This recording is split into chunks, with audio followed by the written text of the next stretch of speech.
Good morning, Rutherford County. Thank you for tuning in to WCAB and you being a part of Word of Faith Fellowship radio program. My name is Peter Sutulov, and I'll be sharing with you this morning about some experiences that I have had growing up and how those experiences and circumstances affected my heart and what happened in my heart. I will touch on some things that you might be experiencing also. But there's a way to come out and change.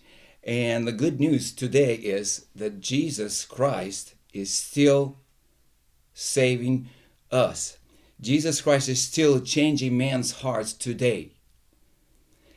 There has not been a better time in a while to be turning our hearts to Jesus, to be crying out to Him and asking Him for mercy, asking Him to help us, and asking Him for His will to be done, especially in the light of some of the events and things that has happened in our country here during the last several months.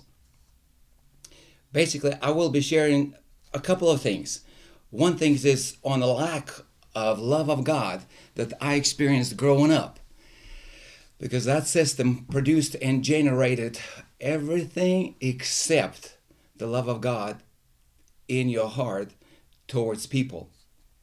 Another thing I'm going to be sharing about some of the things that did happen, how ungodly government oppresses people, controls people, and what happens to you, how it affects you. Again, good news is that Jesus is still saving and delivering us even today. Anytime we have a difficulty, anytime we have something coming at our mind or heart, we have faith in God. We can turn to Him. We can cry out to Him. He is faithful. He always has been faithful. He is faithful. Jesus is sitting on the throne. He is sitting on the throne yesterday, today, and He's not going to come off of it tomorrow. So He is there to help us and aid us. One thing I wanted to mention to you is a couple of months ago actually, our pastor started teaching in our church on the love of God. And I heard this teaching many times in the years past. And when she started bringing scriptures forward and reading about the love of God that we need to have in our hearts, I said, Jesus, what do you have in it for me? What is there that's still in my heart that He still has not changed, that I still need the work of the Spirit done in my heart? So, as the scriptures were read, God had me to look back at my life and see what actually affected and happened in my heart. I'm going to be sharing with you a few examples from my upbringing and surroundings. The things I've heard, the people I was with, the people I watched, and how it affected my heart.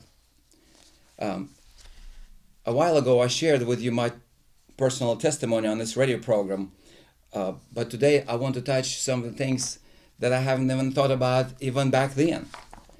I was born in 1962 in the Soviet Union in Vilnius, Lithuania. By that time, Soviet Union was controlled and it was run by Communist Party for 45 years. One thing what they did when they first came to power, they overturned Russian Tsar and they went after any and all religion. They were trying to eradicate anything that had to do with God. In the book of Psalms 14 verse 1, it says this: the fool has said in his heart, there is no God. So who is saying that there is no God? The Bible calls that person a fool. So what was happening to me there, and some of the things I'm seeing happening here in our country here and now, according to the Bible, there's a lot of fools that want to get God out. So communists made it their quest to eradicate Christianity and believe in God from the society. The government sent thousands of people and ministers to Siberia, to prison camps. Many of them were murdered. Most of them were not even evangelical Christians. They were Orthodox. See, communists destroyed churches. They turned churches into warehouses. They had one mission: to get God out of there. They didn't need him. So are we seeing some of these things in our society now, here in the United States? Do we really need God? Or we know how to run our country and we know how to run our lives? So what happens when you take God out? People become godless. You take God out of society, and here's what happens. The book of Romans, chapter 1, it tells us this: because when they knew and recognized him as God, they did not honor and glorify him as God or give him thanks, but instead they became futile and godless in their thinking. And that's what happens. If you set God aside and you don't turn your heart to God, you started to become godless in your thinking, with vain imaginings, foolish reasonings, and stupid speculations. And your senseless minds become darkened. That's what the Bible says. Our senseless mind becomes darkened. Aren't we seeing this? God gave them over to a base and condemned mind to do things not proper or decent, but loathsome, until they were filled, permeated, and saturated with every kind of unrighteousness, iniquity, grasping, and covetous greed and malice. They were full of envy, jealousy, murder, strife, deceit, and treachery, ill will, and cruel ways. They were secret backbiters and gossipers. Keep in mind, all this is happening when God is taken out. That's what happens to a person's life, and then it begins to spread. Verse 30 says, people became slanderers, hateful to and hating God, full of insolence, arrogance, and boasting, inventors of new forms of evil, disobedient and undutiful to parents.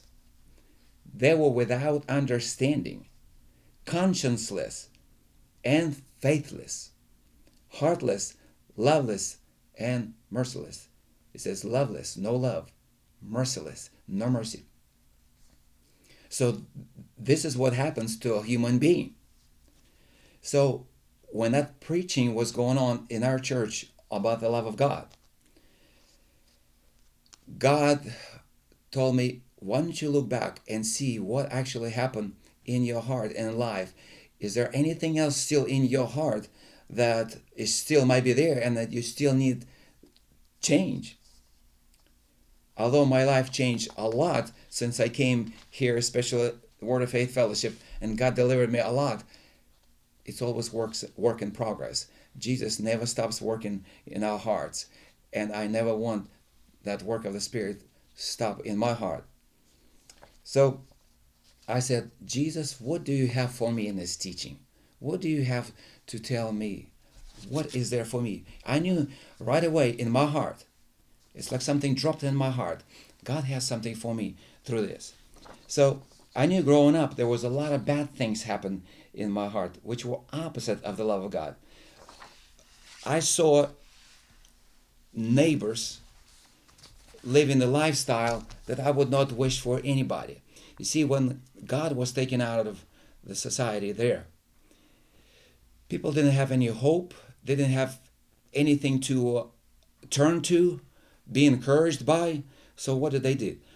They turned to alcohol. The alcoholism was very, very bad problem in the Soviet Union, because people had nothing else, but after they worked, they came, they drank, they ate, they went to bed, they went to work again, they got off work and drank again.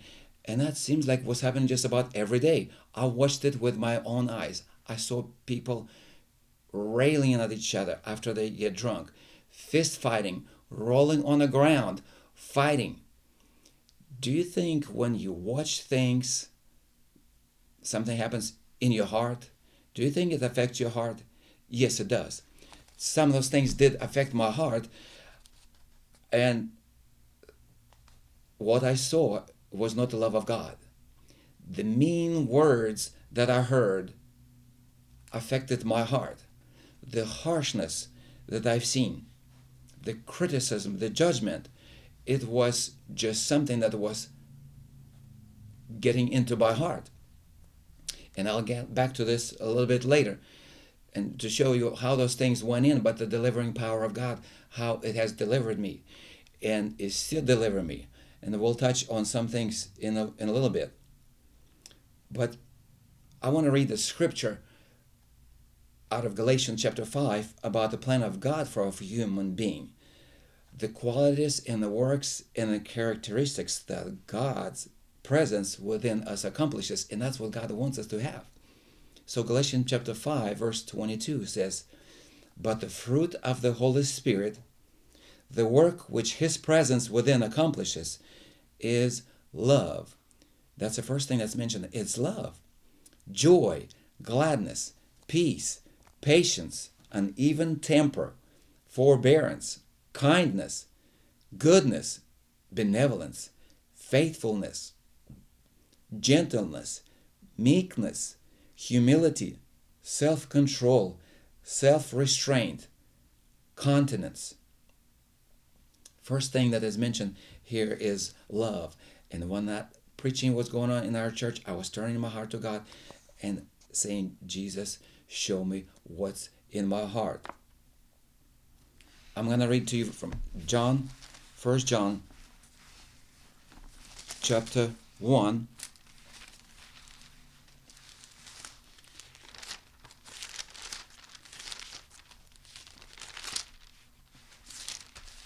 First John chapter 1.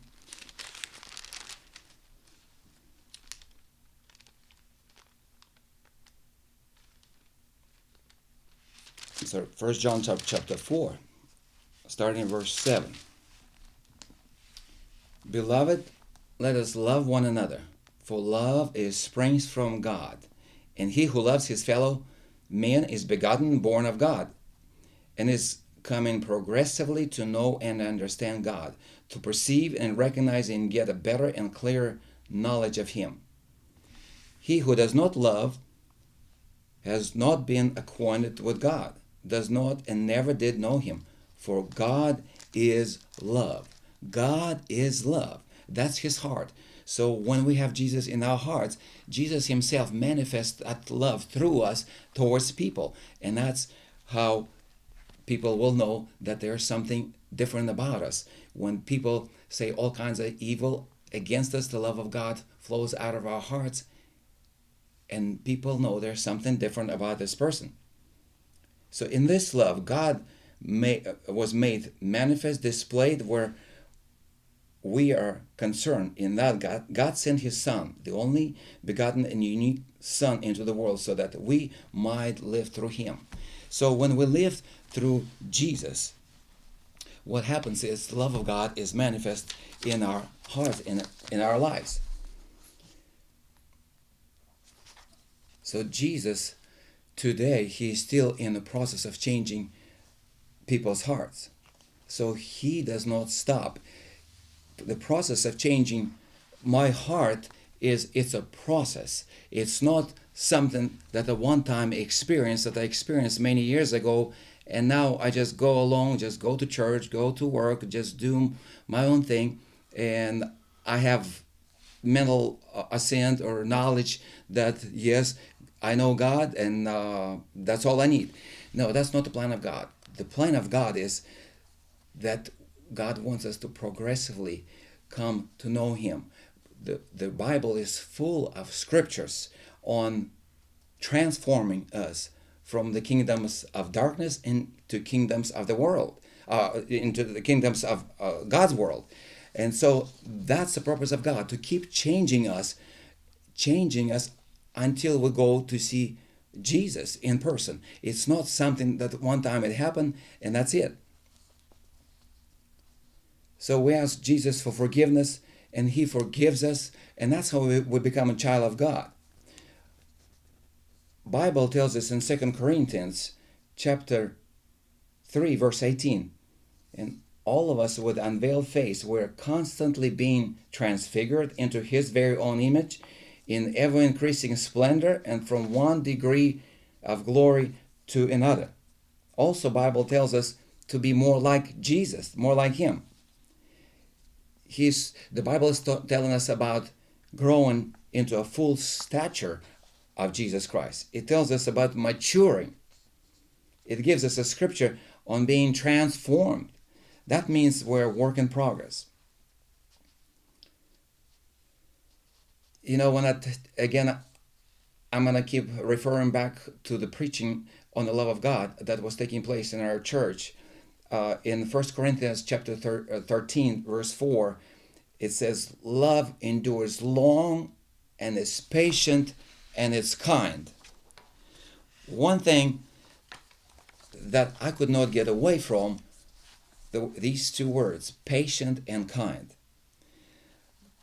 Growing up, I learned that you learn by watching and hearing. You learn things by what you see and by what you hear. Although God has changed me a lot, I could still see certain situations where I was not patient. We all live amongst people. We have children, we have spouses, we have friends, we have co-workers, and oftentimes you don't want to wait for somebody to finish what they're saying. You got something to say. You want to express your mind. That element of impatience is being put into us, even by what's going on in the country. It's like, let me tell you what I think about it. Let me just say how I feel about it. So the patience, even God was showing me, even with my wife, even with my children, am I patient? Am I waiting on God? Because the next thing God was showing me, the word is kind. Can you be a kind person if you're impatient, if you don't have patience in you? God showed me it's impossible. If you don't have patience, you cannot be kind.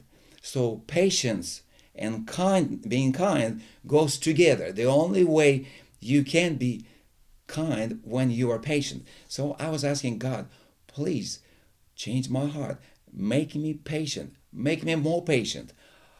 Especially now, we're crying out to God. God give us patience. We need this fruit of the Spirit in our hearts, because this is something that I liked growing up. I liked it majorly. I liked it because of what was put into me. I didn't know it was there. Some of those roots were still in me, but that's how we can tell when something in us, when something comes up. What do? We turn to Jesus. Say, Jesus, I need your help. Please help me, deliver me, and He will. So as God was dealing with me about this area, He started bringing some other things to my remembrance about that system and what I saw.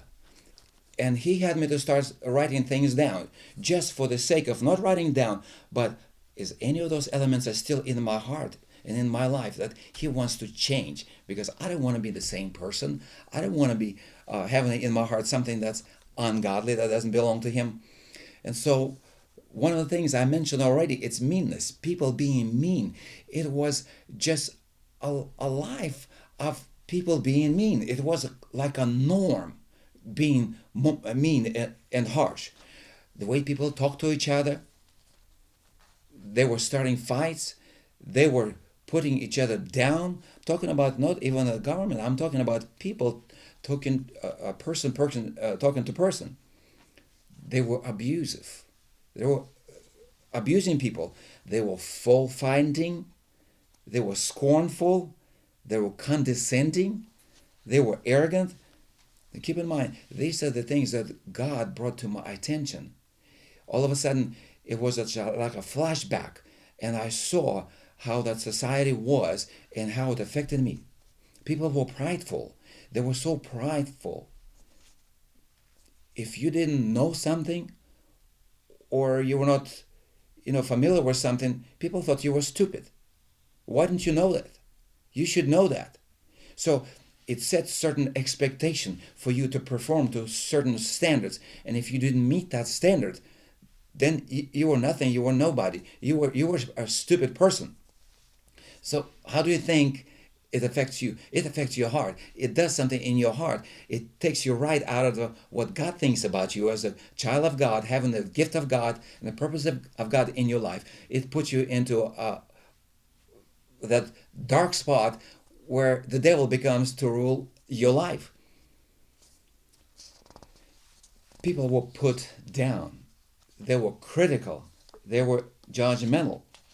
Not to say that it's not happening here in the United States, but these are the things that God was bringing to my attention as the preaching on the love of God was coming forth. Because all these things are opposite to the love of God. And I didn't want any of those things to still be in my heart. That's the reason God was bringing to my attention. Check your heart out. Are these things still in you? Are they still working? People were belittling others. They were scornful. They were sneering, spurning. They were cynical. As I mentioned, that system had certain expectations. And if you miss something, oh no, they let you have it. The neighbors let you have it. The friends let you have it. And they would just laugh about it and laugh it off. But what happens? You get hurt. On the inside, you get hurt. And that hurt lives in you unless Jesus comes and delivers you. Another thing, all of a sudden, it came to me was, I brought many pictures from my upbringing growing up. There's no smiles. People have no smiles. I didn't realize it until I came here to the United States. You pull out the pictures, there's no smiles on pictures, on people's faces. And why are there no smiles? It's because of the oppression. People lived under oppression of the government. That's what happens when freedom is taken away. A person is controlled by the government or another person. Have you ever seen an abused child? Have you ever seen an abused adult?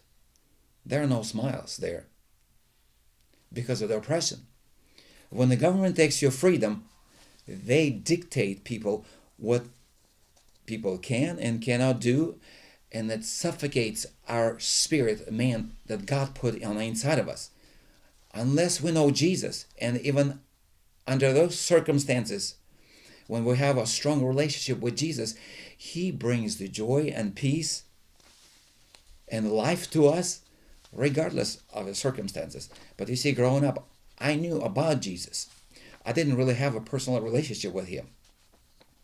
Again, when you take God out of the system, what happens? Then the devil preaches his message to us all the time. And that's what's affecting our hearts.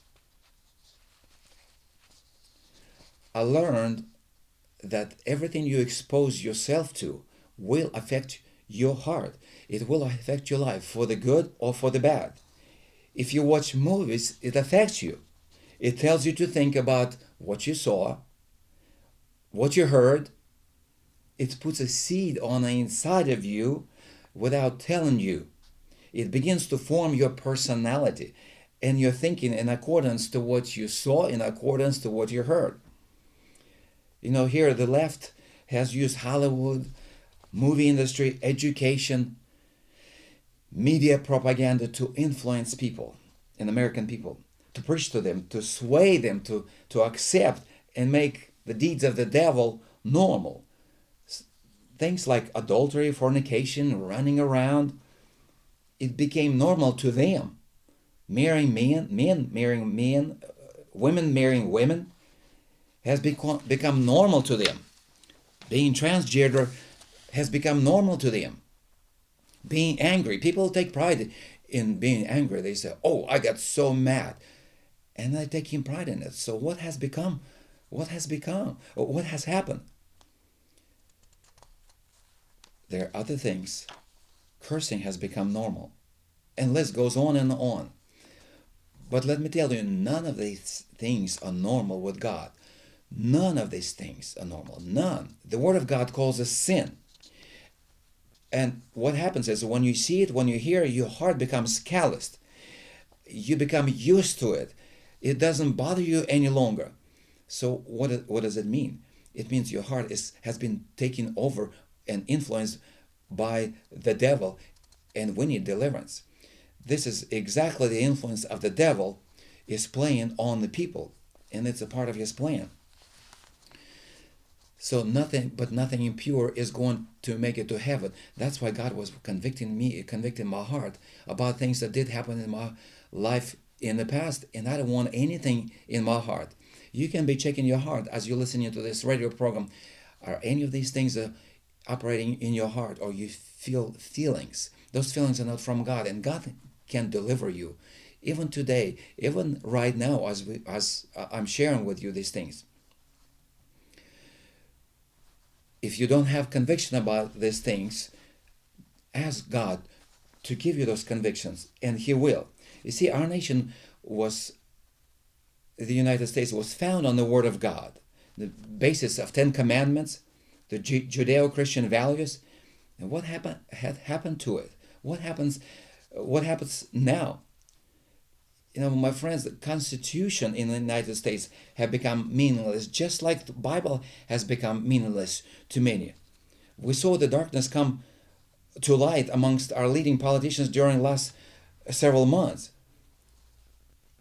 The devil has been working on them, swaying them, influencing them, affecting them to where they could not stand for what is right. Are we standing for what is right? The same principle is at work. People were being affected over a period of time, and now we see what has become of them. We as a country, we have a Bible, but people don't live by the Bible. We have a Constitution, but the politicians don't follow the Constitution. Bible is being spurned, the Constitution is being spurned. So one of the reasons God has me to share this with you, so we will be aware of the devil's devices. Those are the devil's devices and schemes that he brings in our lives, but God has another plan for our hearts and lives. He wants to deliver us from all of this. He has a plan, even right now. Like I mentioned earlier, there hasn't been a better time in a while for us to be turning to Jesus and cry out to Him with our whole heart so He can deliver us, set us free, and change our hearts for us to come to know Him. 1 Timothy 4:1, it says this, "Now the Spirit expressly says that in the latter times some will depart from the faith, giving heed to deceiving spirits and doctrines of demons." How can we as Christians get deceived? By giving heed and opening ourselves to all the lies that the devil has to preach to us. Through the hypocrisy and the pretensions of liars whose consciences are seared and cauterized. See, growing up in schools, there were just a handful of people.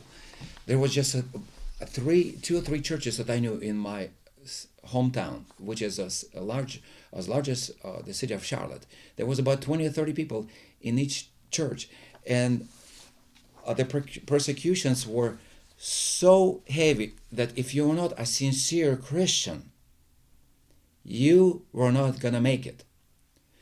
So today, as we see censorship has risen to very high levels, things are happening against God and godly morals and standards. If you're not a sincere Christian, God is calling you today and right now, examine your heart, because the tests and trials are coming. And we need to be ready and prepare so we can make it to heaven. There is two verses I'm going to read to you really quick in 1 Timothy chapter 6, verse 12. Apostle Paul says this, "Fight the good fight of faith. Lay hold of eternal life." God is telling us to fight. And the last scripture I'm going to read to you, 2 Timothy chapter 4. Paul said this,